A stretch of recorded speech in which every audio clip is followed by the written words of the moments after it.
But you asked me last year how many new homes were there, right? Between house purchase, between construction, between advising brought back in, there was about 6,000 new additional social houses supplied into the market. That is true, and that is a fact. I have the government figures here, and it's not true. That's fine.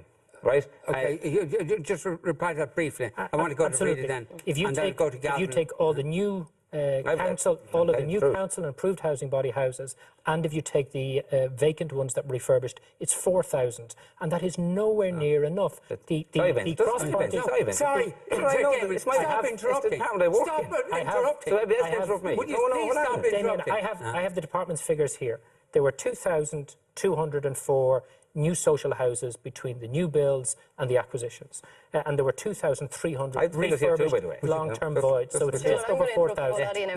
But here's the really important thing, is the amount of social houses we need every year added to the stock to tackle this crisis is at a minimum 10,000, and you produced 4,000 last year. That's why the homeless numbers are getting worse.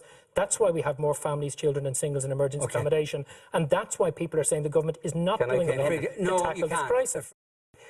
Just to be clear on this, right? The figures on record today in the Dáil are over 6,000 new additional social housing last week. Vincent, I don't ever give you misinformation here. I deal with real facts and the truth, okay? And I want to say it very clearly, right? I accept that you don't lie,